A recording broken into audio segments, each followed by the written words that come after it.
Hello दोस्तों, आज हम पढ़ेंगे पाठ 2 धनुष भंग और वनपथ। क्या पढ़ेंगे? धनुष भंग और वनपथ पढ़ेंगे। धनुष भंग वनपथ पर, ठीक है। ये तुलसीदास का जीवन परिचय है। इसे हम बहुत आसानी से जानेंगे। ये इनका जीवन परिचय और ये क्या इनके बहुविकल्पीय प्रश्न भी इनके बारे में देखेंगे, ठीक है। जिसके कारण आपको क्या होगा, जीवन परिचय जो होगा आसानी से याद हो जाएगा। क्या ये पाठ 2 है और ये पाठ का नाम है धनुष भंग और वनपथ पर, ठीक है।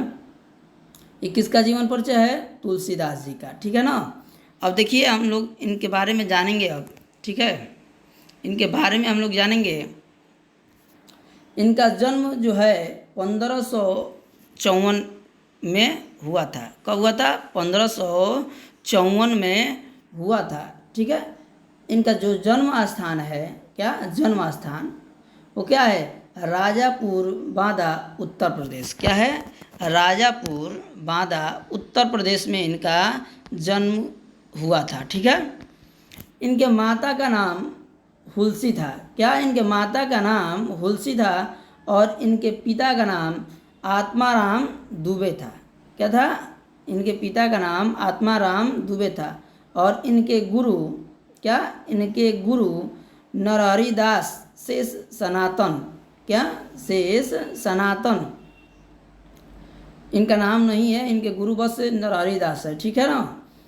और ये इनकी पत्नी जो है, इनका विवाह जो हुआ है वो रत्नावली से हुआ है, ठीक है ना। अब देखिए इनकी कुछ प्रमुख रचनाएं हैं, उनको देखेंगे हम। क्या इनकी कुछ प्रमुख रचनाएं हैं उनको देखिए। देखिए पहला है रामचरित मानस। क्या है पहला इनका रचना? रामचरित मानस। दूसरा है कवितावली। तीसरा है गीतावली।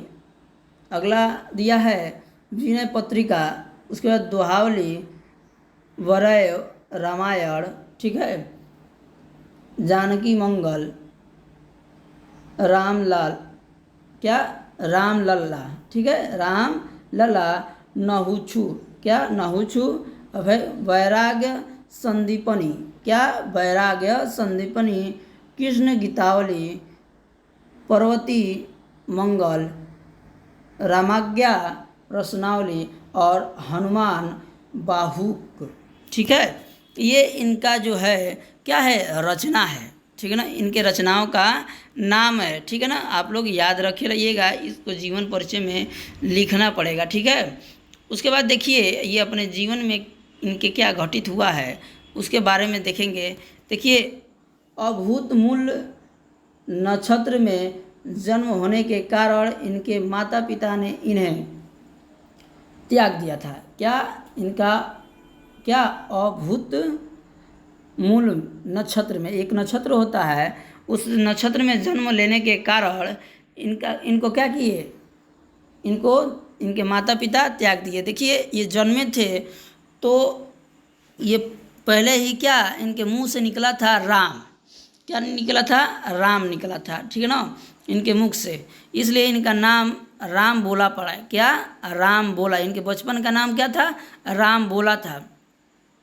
ये जन्मे तो ये हष्ट पुष्ट थे और ये लगभग 12 महीनों में अपने माँ के गर्भ से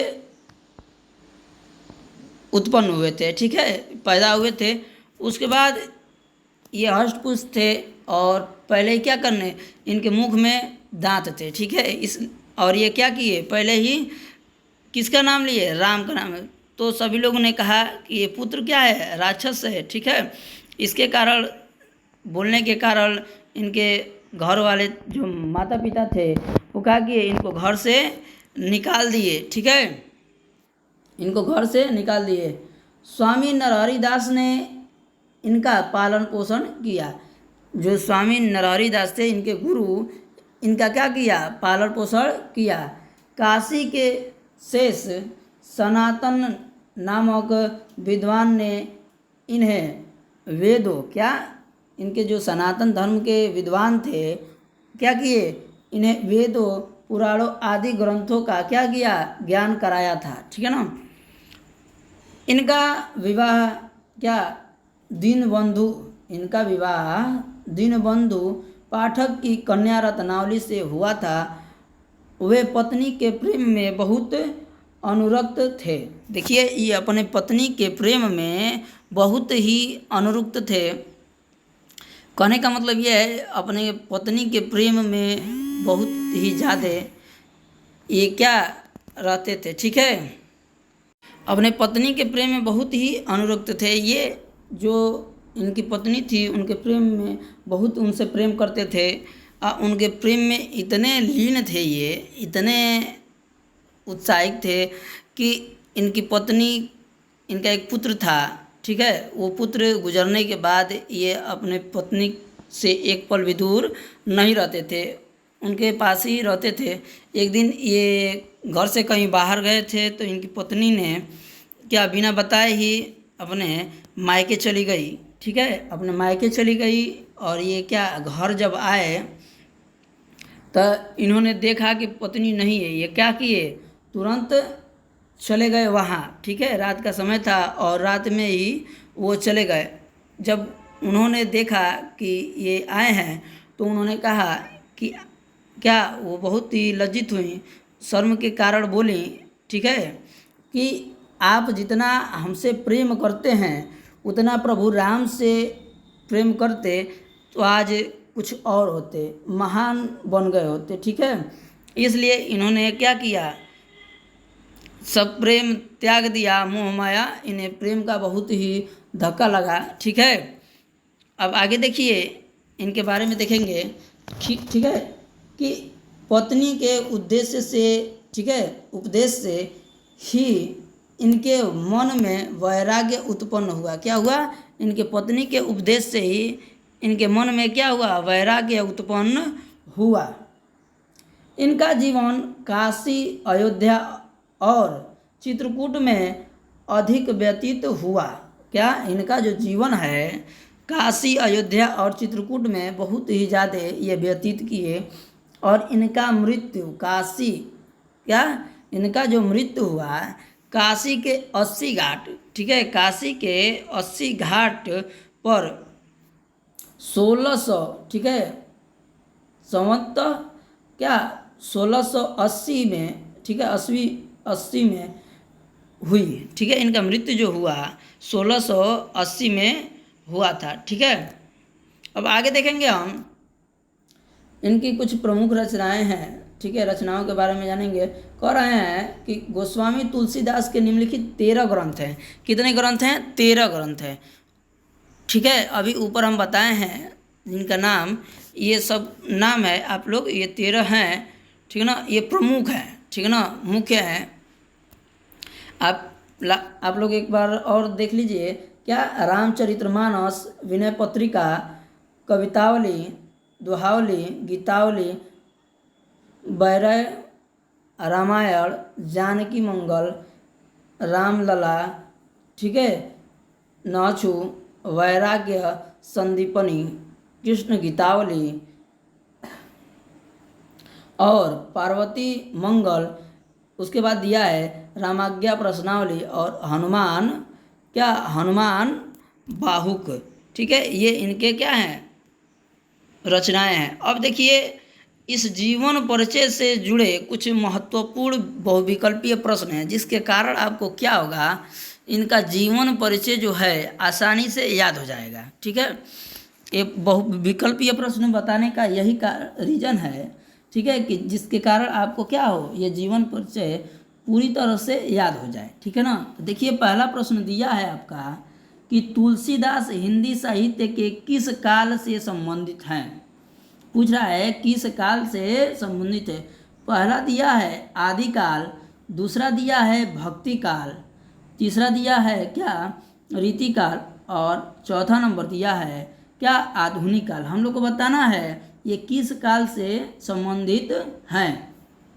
तो देखिए ये किस काल से थे, भक्ति काल से थे। ठीक है ना, ये भक्ति काल के कवि, ठीक है ना, ये साहित्य, हिंदी साहित्य के कवि थे। ठीक है ना, अब देखिए दूसरा नंबर ऑप्शन सही है। अगला प्रश्न देखेंगे हम। अगला प्रश्न दिया है ठीक है। 2 नंबर कि तुलसीदास जी का जन्म कब हुआ था। हम लोग को जन्म बताना है कि इनका जन्म कब हुआ था। ठीक है, तुलसीदास का। ठीक है, तुलसीदास का हम लोग को जन्म बताना है। इनका तुलसीदास का जन्म आप लोग को अभी बताए हैं, आप लोग जानते ही हैं कि तुलसीदास का जन्म कब हुआ था। तो देखिए पहला दिया है क्या 1590, दूसरा दिया है 1600, तीसरा दिया है 1554, चौथा दिया है 1575। ठीक है, अब इन चारों ऑप्शन में से बताना है आप लोग को कि कौन सा ऑप्शन सही है। तो देखिए आप लोग को बताए हैं कि क्या 1554 ईस्वी में इनका जन्म माना जाता है। ठीक है, ठीक है, क्या 1554 ईस्वी। ठीक है, यानी कि तीसरा ऑप्शन सही है। अब देखिए तीसरा प्रश्न दिया है कि तुलसीदास का सर्वमान्य जन्म स्थान, क्या सर्वमान्य जो जन्म स्थान है वो कहाँ है। ठीक है, हम लोग को बताना है कि इनका जन्म स्थान कहाँ है। पहला दिया है राजापुर, दूसरा दिया है रुनकता, और तीसरा ऑप्शन दिया है क्या लहरता। ठीक है, लहर तारा। ठीक है ना, उसके बाद दिया है चौथा ऑप्शन क्या लमही। इन चारों ऑप्शनों में से हम लोग को बताना है कि कौन सा ऑप्शन सही है। ठीक है, तो हमने आप लोग को बताए हैं अभी कि इनका जो जन्म स्थान है क्या है, राजापुर है। कहाँ है, राजापुर बांदा है। ठीक है, अगला प्रश्न यानी कि चौथा प्रश्न हम देखेंगे।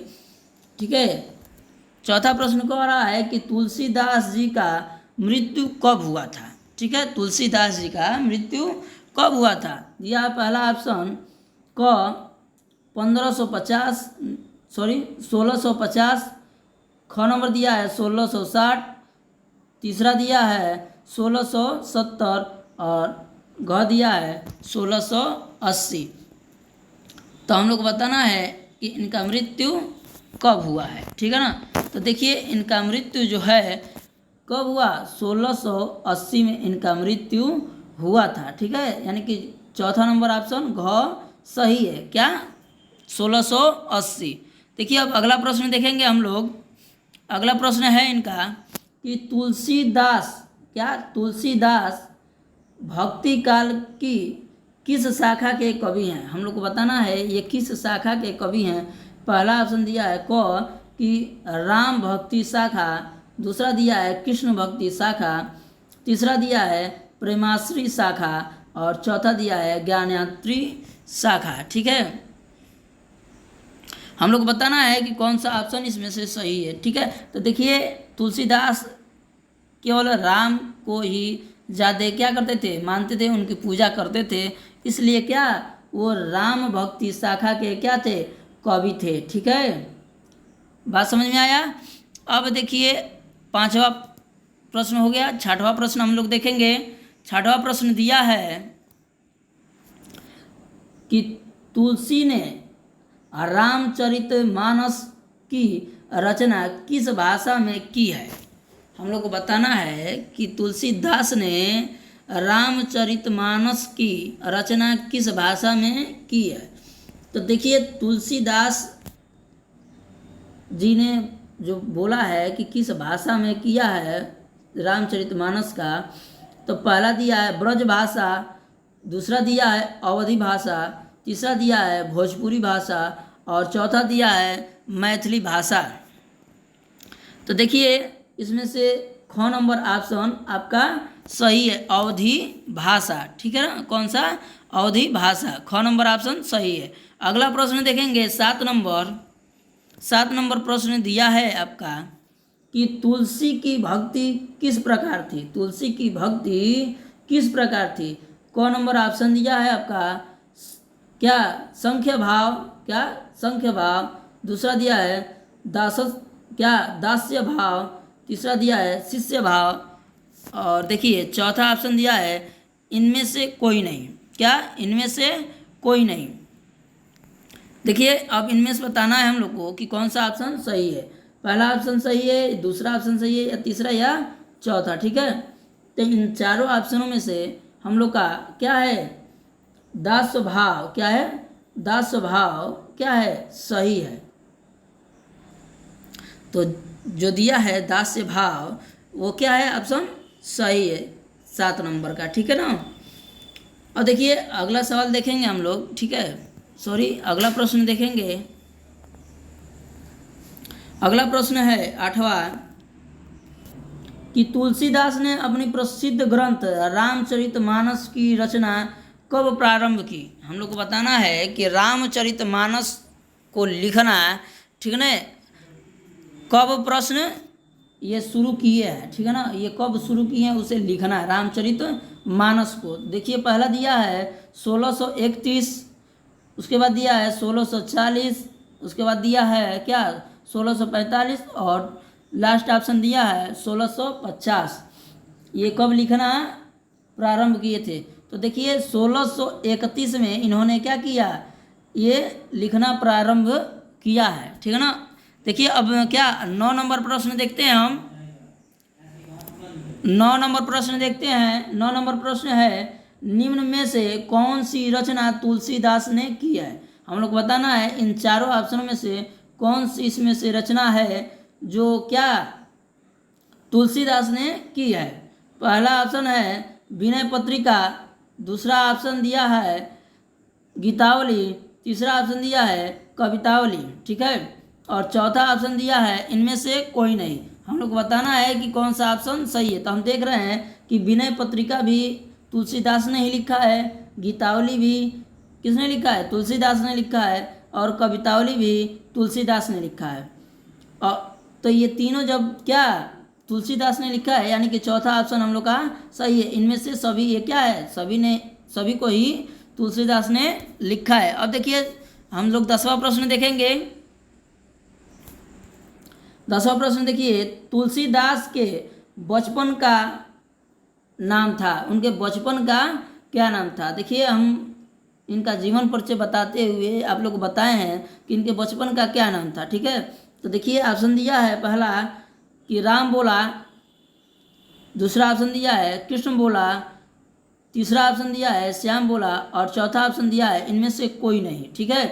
तो हम आप लोग को शुरू में ही बताए हैं कि ये बचपन में जब जन्म लेते ही ये क्या राम का नाम लिए थे, तो इसलिए इनका नाम क्या पड़ गया, राम बोला पड़ गया, यानी कि पहला ऑप्शन सही है, ठीक है।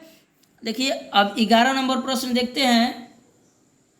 11 नंबर प्रश्न देखेंगे तो 11 नंबर प्रश्न दिया है कि तुलसीदास के गुरु का नाम था। तुलसीदास के गुरु का नाम हमको बताना है। पहला ऑप्शन दिया है नरहरि दास, दूसरा ऑप्शन दिया है बाल भाचार्य क्या वल्लभाचार्य, तीसरा ऑप्शन दिया है रामानंद, और चौथा ऑप्शन दिया है विठलनाथ, क्या विठलनाथ। देखिए हम आप लोग को बताए भी हैं कि क्या है, ये जीवन परिचय से रिलेटिव प्रश्न है। तो देखिए इसमें आया है कि इनके गुरु तुलसीदास के कौन थे, तो ये तुलसीदास के गुरु कौन थे, नरहरि दास, ठीक है। अब देखिए अगला प्रश्न यानी कि 12 नंबर प्रश्न देखेंगे हम लोग। देखिए 12 नंबर प्रश्न दिया है हम लोग को कि तुलसीदास ने अपने काव्यों की रचना किस शैली में की है, ठीक है। तुलसीदास ने अपने काव्यों की रचना किस शैली में की है हम लोग को बताना है, ठीक है। तो दिया है पहला दोहा, क्या दिया है, दोहा, दूसरा दिया है चौपाई, तीसरा दिया है सवैया, और क्या घ नंबर दिया है क्या उपर्युक्त सभी, ठीक है ना। हम लोग को बताना है कि ये इसमें से कौन सा ऑप्शन सही है। तो देखिए ये जो रचना किए हैं दोहा में भी किए हैं, ठीक है, चौपाई में भी किए हैं, सवैया में भी किए हैं, यानी कि ये चौथा ऑप्शन हम लोग का सही होगा, ठीक है। घ नंबर ऑप्शन सही है, उपर्युक्त सभी। और 13 नंबर प्रश्न देखेंगे। 13 नंबर प्रश्न है हमारा कि वन पथ पर, ठीक है, वन पथ पर शीर्षक तुलसीदास जी की किस रचना से उद्धृत हैं, ठीक है, क्या है, उद्धृत हैं। और देखिए पहला है गीतावली, दूसरा है कवितावली, तीसरा है विनय पत्रिका, और इनमें से कोई नहीं, चौथा ऑप्शन दिया है इनमें से कोई नहीं। तो हम लोग को बताना है कि इन चारों ऑप्शनों में से कौन सा सही है। ठीक है, तो देखिए इनमें से क्या ख नंबर ऑप्शन आपका सही है, 2 नंबर। ठीक है, ये क्या होगा, सही होगा कवितावली। क्या होगा, कवितावली। अगला प्रश्न देखेंगे 14 नंबर प्रश्न दिया है हम लोग को कि धनुष भंग शीर्षक, क्या धनुष भंग शीर्षक तुलसीदास की किस रचना से उद्धृत है। ठीक है ना, धनुष भंग में शीर्षक तुलसीदास की किस रचना से क्या है, उद्धृत है। तो देखिए रामचरितमानस पहला ऑप्शन है, दूसरा ऑप्शन है विनय पत्रिका, तीसरा ऑप्शन दिया है कवितावली और चौथा ऑप्शन दिया है गीतावली। तो देखिए धनुष भंग में रामचरितमानस, क्या रामचरितमानस रचना से क्या है, ये उद्धृत है शीर्षक इसके। ठीक है, उद्धृत मतलब होता है कि लिया गया है। ठीक है ना, आगे देखिए ये इस वीडियो का लास्ट प्रश्न है 15 नंबर। तो देखिए इस वीडियो को समाप्त करने से पहले, हम बताने से पहले आप लोग को बता देते हैं कि आप लोग को अगर वीडियो पसंद आए हो, ठीक है, तो आप लोग क्या कीजिए, लाइक कीजिए, शेयर कीजिए और क्या कीजिए, अगर चैनल पर नए हैं तो चैनल को सब्सक्राइब कीजिए। ठीक है, तो देखिए हम लोग 15 नंबर प्रश्न देखते हैं कि जब श्री राम जी ने, क्या, जब श्री राम जी ने शिव जी का धनुष तोड़ा, क्या, धनुष तोड़ा तो उस समय निम्न में से क्या घटित हुआ। हम लोग को बताना है कि निम्न में से क्या घटित हुआ। पहला दिया है कि धरती डोलने लगी। क्या दिया है, पहला दिया है ऑप्शन कि धरती डोलने लगी, दूसरा ऑप्शन दिया है सूर्य के घोड़े मार्ग छोड़कर चलने लगे। क्या दिया है, सूर्य के घोड़े मार्ग छोड़कर चलने लगे। तीसरा ऑप्शन दिया है दिग्गज चिघाड़ने लगे। क्या, दिग्गज चिघाड़ने लगे। और चौथा ऑप्शन दिया है इनमें से सभी। ठीक है, अब देखिए इनमें से हम लोग को बताना है कि कौन सा ऑप्शन सही है। तो देखिए धनुष भंग का अगर पाठ आप लोग नहीं पढ़े होंगे तो अगले वीडियो में धनुष भंग का हर छंद पढ़ाया जाएगा। ठीक है, ठीक है, अब देखिए उस समय धरती भी डोली थी और सूर्य के घोड़े भी क्या हुए, अपने मार्ग छोड़कर चलने लगे और दिग्गज भी चिघाड़ने लगे। यानी कि चौथा ऑप्शन हम लोग का सही है। ठीक है, ये क्या होगा, ये इनमें से सभी, ये चारों यानी कि तीनों ऑप्शन सही हैं। ठीक है ना, तो देखिए वीडियो को समाप्त करने से पहले आप लोग को कहेंगे हम कि देखिए आप लोग को वीडियो समझ में आया हो, ठीक है, तो वीडियो को लाइक करें, शेयर करें और क्या करें, चैनल को सब्सक्राइब करें। ठीक है, हम मिलेंगे अब अगले वीडियो में। ठीक है, धन्यवाद।